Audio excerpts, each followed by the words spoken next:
नमस्कार। GRS news के लिए गिरीश शेखरवाल। आखिर किसान क्या करे?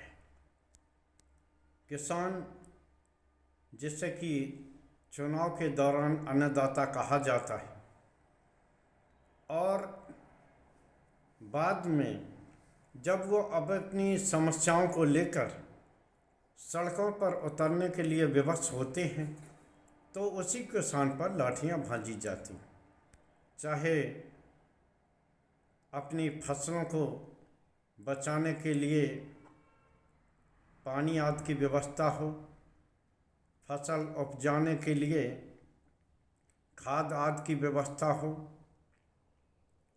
बाद में अपनी फसल को बेचने का मुद्दा हो, किसानों पर लाठियां पड़ती हैं।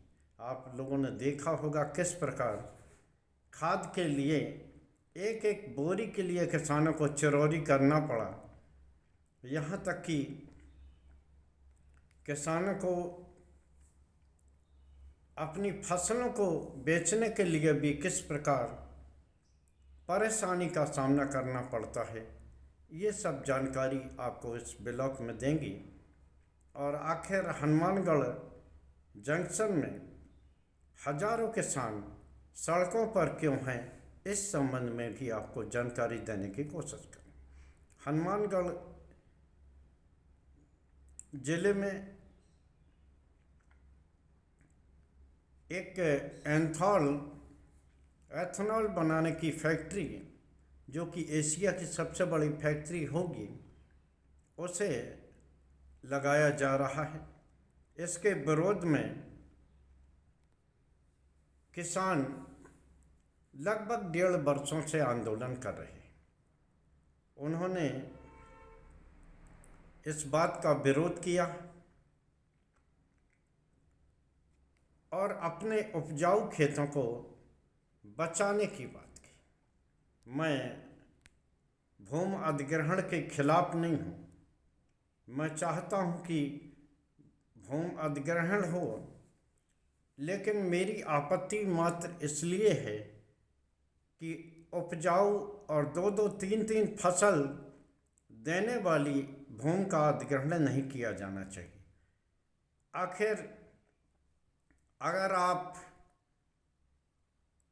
उपजाऊ जगह का, जहाँ की फसलें होती हैं, 2-2, 3-3 फसलें होती हैं, उसका अधिग्रहण करके वहाँ कंक्रीट का जंगल खड़ा कर देंगे तो निश्चित तौर पर आगे खाद्य संकट भी सामने आने वाला है, जिसको लेकर किसान विरोध करते हैं।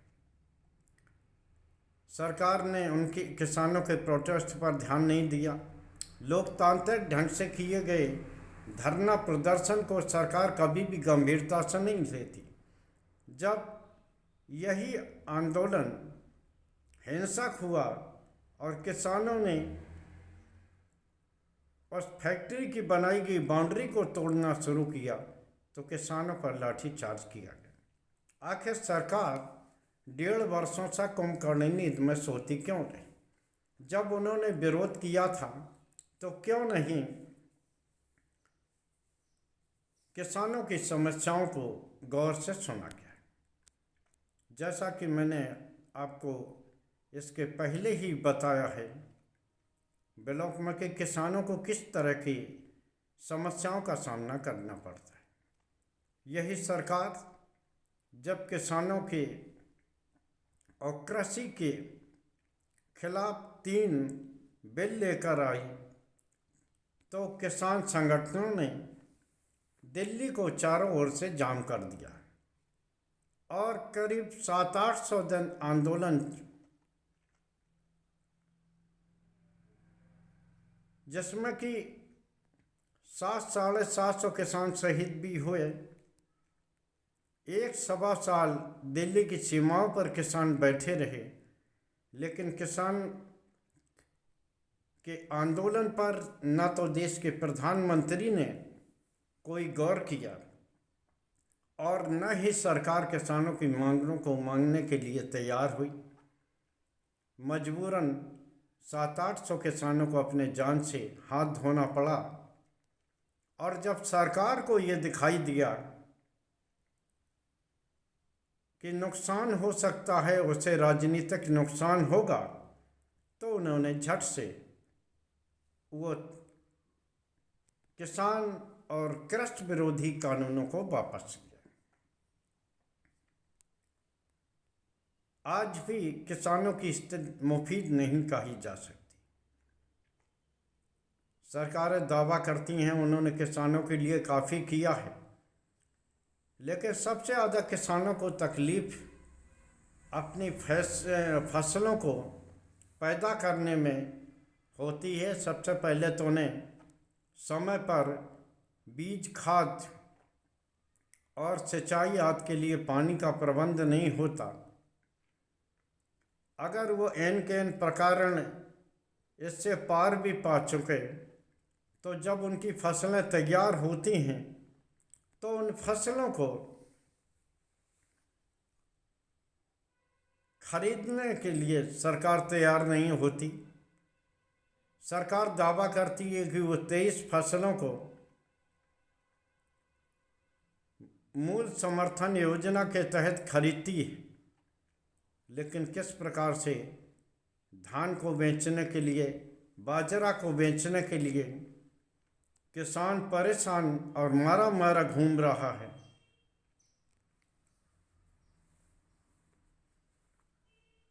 किसान ने अपना रजिस्ट्रेशन भी कराया, उनका सत्यापन भी हो चुका, लेकिन उनकी फसलें बिक नहीं पा रही। मंडियों में बुरी हालत है और कोई जो आड़तिया एक यूनियन बनाकर किसान की जो उपज को औने पौने दाम में खरीद रहे। आखिर इस मांग को, किसानों की मांग को क्यों नहीं माना गया कि चलिए आप मिनिमम सपोर्ट प्राइस यानी कि एमएसपी देते हैं, तो कम से कम जब इससे नीचे बिक्री हो तो सरकार उन फसलों को खरीद के उसी प्रकार की ताकत प्रदान किसानों को करे जिस प्रकार चीनी आदि के मामलों में, उद्योगपतियों के मामले में सरकार एक मूल निर्धारण करती है कि उसके नीचे व्यापार नहीं हो सकता। उसी प्रकार इस नियम को बनाने के लिए सरकार आगे बढ़े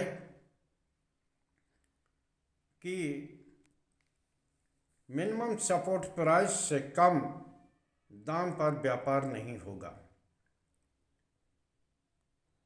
लेकिन सरकार है इस ओर आगे बढ़ने को तैयार नहीं। आखिर किसान करे तो क्या करे? गांव और ग्रामीण क्षेत्रों में रहने के बाद किसान के समक्ष खेती को करने के अलावा और विकल्प क्या है? पशुपालन भी वो करते हैं, लेकिन इतनी ज़्यादा समस्याएं उनके सामने खड़ी हो जाती हैं कि मजबूरन उन्हें अपने खेत पात को छोड़कर मजदूरों के अंश तरह शहरों में जाके मजदूरी करने पड़ती है, अन्य व्यवसाय करने पड़ते हैं। क्या सरकार किसानों के उस पर ध्यान देगी या इस किसान का कुछ भला करेगी? आखिर उसे अपनी फसल को बचाने और बेचने के लिए लाइनें क्यों लगानी पड़े, लाठियां क्यों खानी पड़े? आज ज़रूरत इस बात की है कि सरकार किसानों की समस्याओं पर ध्यान दे।